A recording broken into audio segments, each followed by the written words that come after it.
अथ श्री द्वादश ज्योतिर्लिंग वर्णनम्।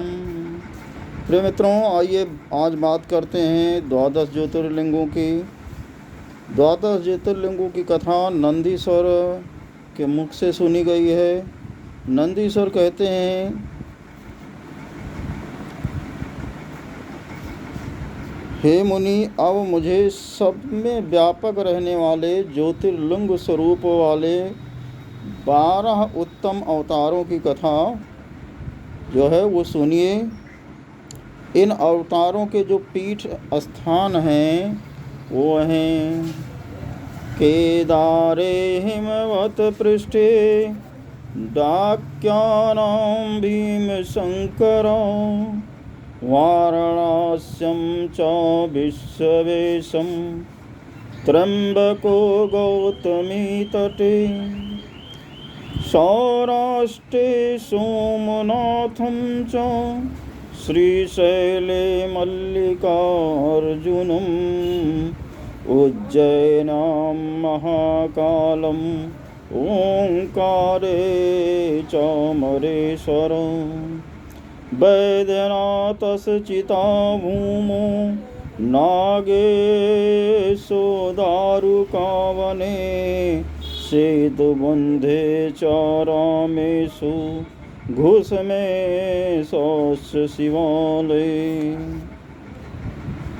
प्रिय मित्रों, हिमालय पर केदारनाथ भगवान, डाकिनी में श्री भीमशंकर, काशी में विश्वनाथ, गोमती नदी के तट पर त्र्यंबकेश्वर, सौराष्ट्र देश में सोमनाथ स्वामी हैं।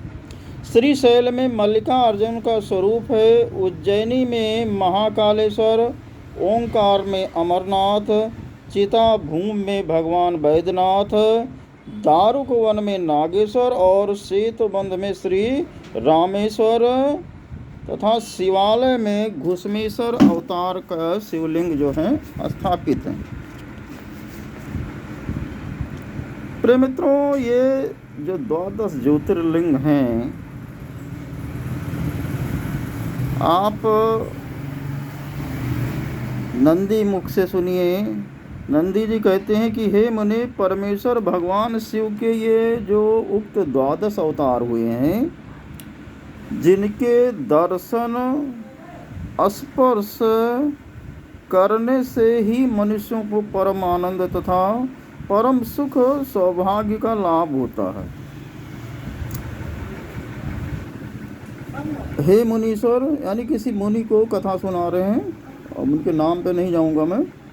नंदीश्वर के मुँह से कथा वाचन हो रहा है।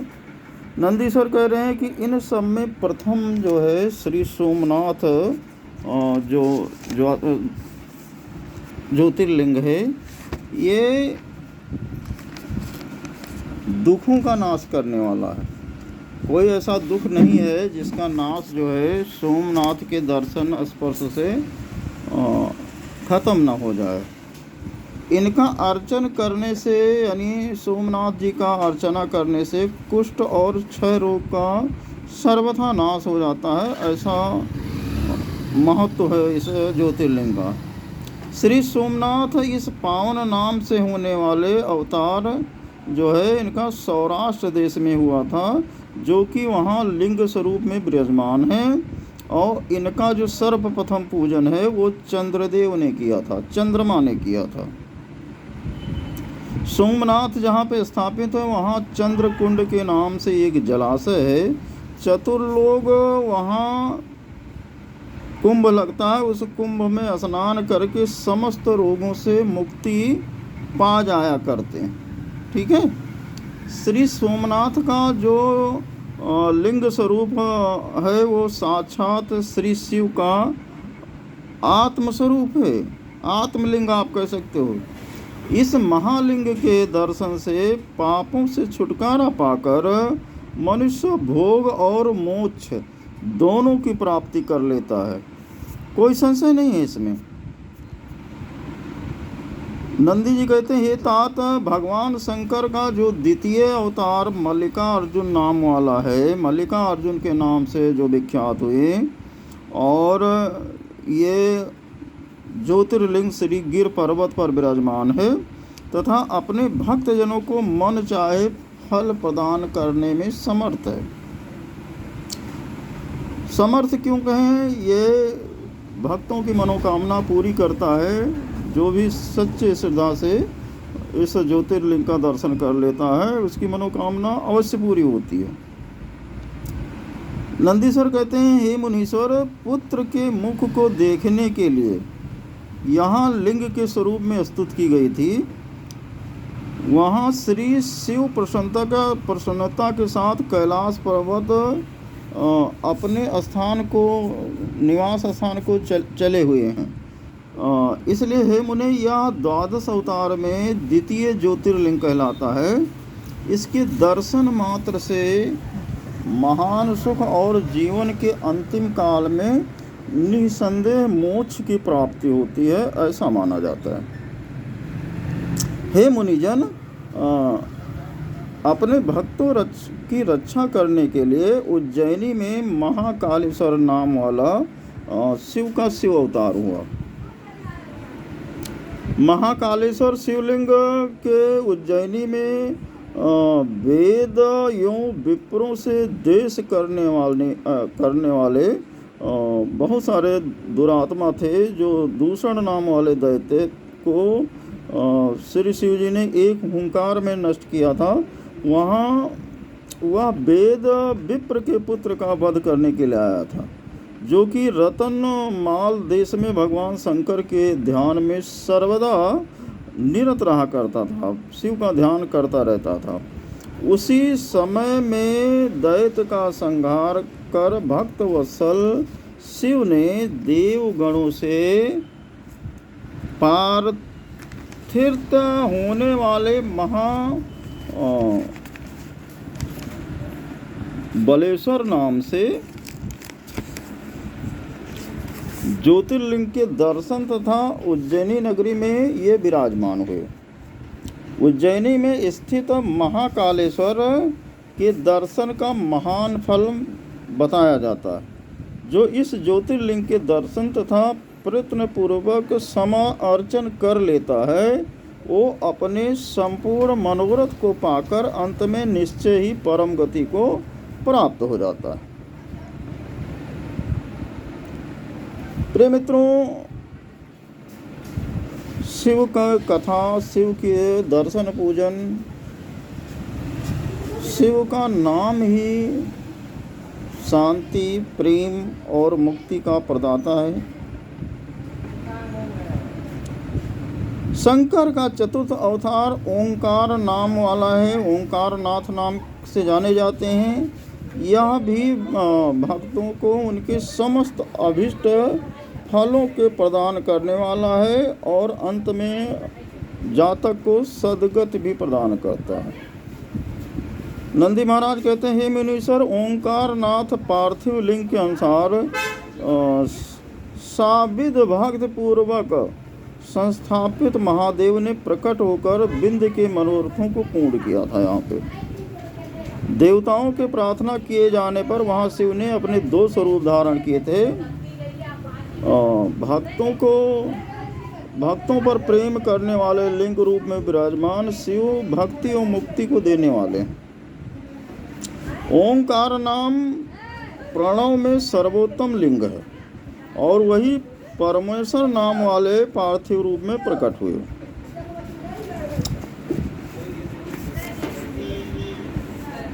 शंकर के स्वरूप के दर्शन पूजन से भक्तों को सभी अभिष्ट फल प्राप्त होते हैं। शिव के जो पंचम ज्योतिर्लिंग हैं वो केदारेश्वर नाम से अवतीर्ण होकर केदारनाथ नामक स्थान में विराजमान हैं। भगवान विष्णु के नर और नारायण नाम वाले अवतार द्वारा हिमाचल पर शिव की प्रार्थना की गई थी। इनसे पूजित हो शिव केदारनाथ के नाम से विख्यात हुए थे। इनके दर्शन अर्चन करने से भक्तजनों के सभी अभीष्ट मनोकामनाएं जो होती हैं पूर्ण हो जाती हैं। प्रिय मित्रों, शंकर का अवतार, शंकर सभी के स्वामी हैं और सभी मनोकामनाओं को पूर्ण करने वाले हैं। शंकर जो केदारनाथ हैं उस खंड के प्रभु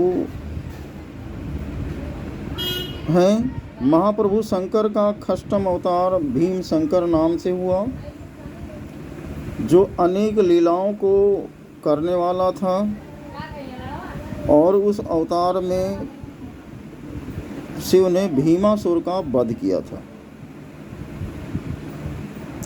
शिव भक्तों को सताने वाला दैत्य का वध कर काम रूप देश के सुदक्षिण नाम वाले राजा की भगवान शिव ने इस अवतार में रक्षा की थी।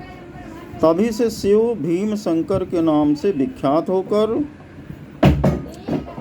डाकिनी में अपने भक्त सुदक्षिण नृप से स्तुत किए जाने पर वहाँ लिंगमय होकर विराजमान हो गए थे, स्थापित हो गए थे। शिव का जो सप्तम अवतार है वो काशी में विश्वेश्वर नाम से हुआ था, जिन्हें हम लोग काशी विश्वनाथ के नाम से जानते हैं, जो इस संपूर्ण ब्रह्मांड का स्वरूप है और मुक्ति को प्रदान करने वाला है।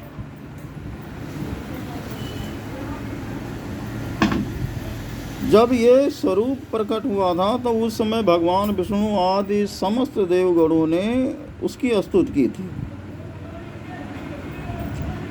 काशी में कैलाश के स्वामी भैरव के रूप में भी स्थित हैं, ठीक है, काशी विश्वनाथ के रूप में स्थित हैं और वहाँ पे भैरव के रूप में भी स्थित हैं। अन्य ज्योतिर्लिंगों के स्वरूप में से यहाँ विराजमान है, जो और अन्य ज्योतिर्लिंग जो हैं वो कुछ उन नामों से भी यहाँ पे विराजमान है काशी में शिव जी, और जो भक्तों के मुक्ति प्रदान करने वाले और स्वयं सिद्ध स्वरूप लिंग हैं। काशीपुर तथा वहाँ के स्वामी भगवान विश्वनाथ की भक्ति भाव से अर्चना करने वाले और उनके पावन नाम का जप करने वाले पुरुष कर्म बंधन से मुक्त होकर मोक्ष के अधिकारी हो जाते हैं। तो बाबा विश्वनाथ की काफ़ी महिमा है और इसीलिए काशी भक्ति और मुक्ति प्रदायिनी है। बाबा विश्वनाथ के दर्शन भक्तों को अवश्य करने चाहिए। काशी विश्वनाथ में गंगा में डुबकी अवश्य लगानी चाहिए, ठीक है। जन्मों जन्म के पाप जो हैं खाली वहाँ गंगा में डुबकी लगा के बाबा का दर्शन करने मात्र से ख़त्म हो जाते हैं। अगर संभव हो तो भैरव के भी दर्शन करने चाहिए, वो भी भगवान से उसके स्वरूप हैं। प्रिय मित्रों, शिव का त्र्यंबकम नाम वाला अष्टम अवतार गौतम ऋषि की प्रार्थना के कारण गौतमी नदी के तट पर प्रकट हुआ था।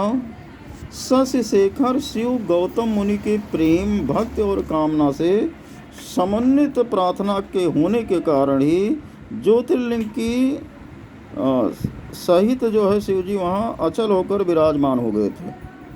यहाँ पर भगवान शिव के दर्शन और स्पर्श करने से मनुष्य की समस्त कामनाएं पूर्ण हो जाती हैं और भक्त को अंत समय में मोक्ष भी प्राप्त हो जाता है। गौतम मुनि की उत्कृष्ट प्रीति के कारण शंकर भगवान की कृपा से वहाँ गौतमी गंगा के नाम वाली परम प्रसिद्ध एवं अति पावनी नदी स्थित हुई।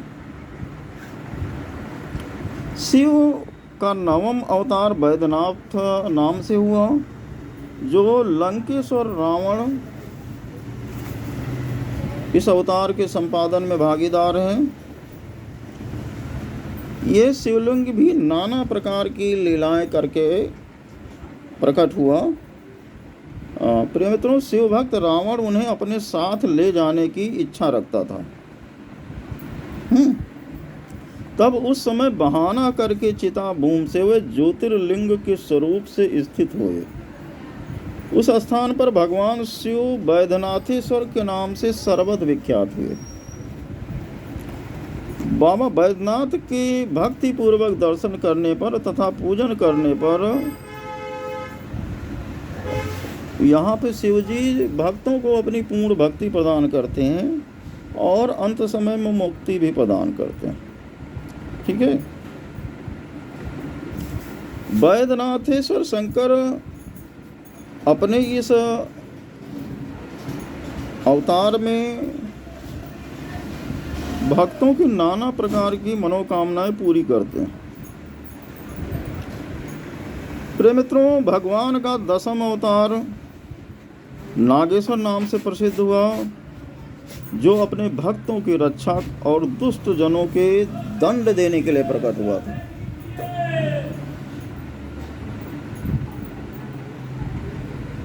ये जो नागेश्वर नाम से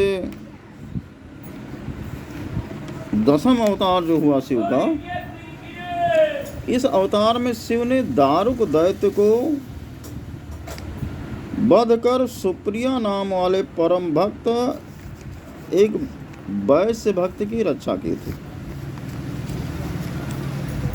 प्रिय मित्रों, नाना प्रकार की अद्भुत लीलाएं करने वाला जगदम्बा सहित भगवान शिव ज्योतिर्लिंग स्वरूप धारण करके संसार के मनुष्यों के भलाई के लिए यहाँ विराजमान हुए।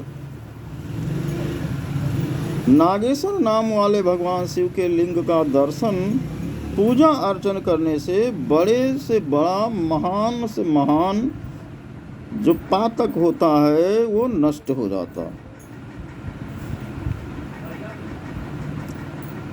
प्रिय मित्रों, भगवान शिव का रामेश्वर नाम वाला 12वां अवतार हुआ, जिसको श्री रामचंद्र भगवान ने स्थापित किया था। उस शिवलिंग ने भगवान का प्रिय कार्य किया। रामेश्वर ज्योतिर्लिंग के सुंदर स्वरूप में संस्थित भक्तवत्सल भगवान शंभु श्री रामचंद्र की भक्ति भावना से अत्यंत संतुष्ट हुए थे और उन्होंने श्री रामचंद्र जी को विजय प्राप्त करने का आशीर्वाद दिया था। सेतु बंधन में भगवान श्री रामचंद्र जी उनकी अति सेवा की और उन्हीं की प्रार्थना से भगवान ज्योतिर्लिंग के स्वरूप में वहाँ पे विराजमान हुए। इस भूमंडल में श्री रामेश्वर की बहुत अधिक तथा अत्यंत और अद्भुत महिमा है। रामेश्वर प्रभु भक्तों को मोक्ष देने वाले और भक्त की मन की समस्त मनोकामना को पूरा करने वाले भक्त वत्सल हैं। ठीक है, बहुत दयालु हैं। जो मनुष्य श्री रामेश्वर महादेव को दृढ़ भक्ति की भावना से गंगा जल से स्नान कराता है, माना जाता है वो निश्चय ही अपने जीवन से मुक्त हो जाता है। ऐसा पुरुष संसार में देव दुर्लभ परम सुख सौभाग्य का उपभोग करके अत्यंत ज्ञान की प्राप्ति करता है और अंत में उसका मोक्ष हो जाता है। इस लिंग ने अपने भक्त घुसमा को महान आनंद प्रदान किया है। हे मनुष्यों, दक्षिण दिशा में एक देवशैल है। वहाँ पर एक सरोवर के निकट महाप्रभु शिव प्रकट हुए, जिन्हें घुसमा का प्रिय कार्य किया था। तो भक्तों को पर प्यार करने वाले भगवान शंकर ने सुदेह नामक दैत्य के द्वारा मारे हुए घुसमा के पुत्रों के प्राणों की रक्षा भक्ति से संतुष्ट होकर की थी। घुसमा की प्रार्थना पर कामना देने वाले प्रभु शिव वहाँ एक सरोवर के समीप में ही घुसमेश्वर नाम के ज्योतिर्लिंग के स्वरूप में स्थापित हुए। इन ज्योतिर्लिंग स्वरूप शिव के दर्शन एवं भक्ति से मनुष्य यह लोक के संपूर्ण सुखों का आनंद भोग प्राप्त करता है और आगे चलकर मोक्ष की परम गति का लाभ भी प्राप्त करता है। प्रिय मित्रों, ये सूक्ष्म में 12 ज्योतिर्लिंग का वर्णन था। इन द्वादश ज्योतिर्लिंगों के दर्शन, स्पर्श, श्रवण और मनन करने से भक्ति और मुक्ति दोनों प्राप्त हो जाती है। ये लघु कथा थी। आप लोग चाहोगे तो इसकी विस्तृत कथा भी मैं प्रकाशित कर दूंगा। प्रिय मित्रों, अंत में कहना चाहूँगा, जो भी मनुष्य इस संसार में ज्योतिर्लिंग की कथाओं को सुनता व सुनाता है, वो समस्त पापों से छुटकारा पाकर भोग और मोक्ष को प्राप्त करता है। यह जो कथा है सतरुद्र संहिता के नाम से शिवपुराण में वर्णित है, जो कि शिव के 100 अवतारों का कीर्ति स्वरूप है और मनोरथ को पूरा करने वाला है। इसलिए जो भी पुरुष पूर्णतः सावधान होकर, शांत चित्त होकर, सच चित्र होकर इस सतरुद्र संहिता को पढ़ता है अथवा श्रवण करता है, उसकी समस्त मनोकामनाएं अति शीघ्र पूरी होती हैं और निश्चय ही ये कथा भक्तों को भक्ति और मुक्ति दोनों प्राप्त करती है। आपने कथा पूरी ध्यान से सुनी। शिव कृपा आपको प्राप्त हो। सभी भक्तों को ओम नमो शिवाय,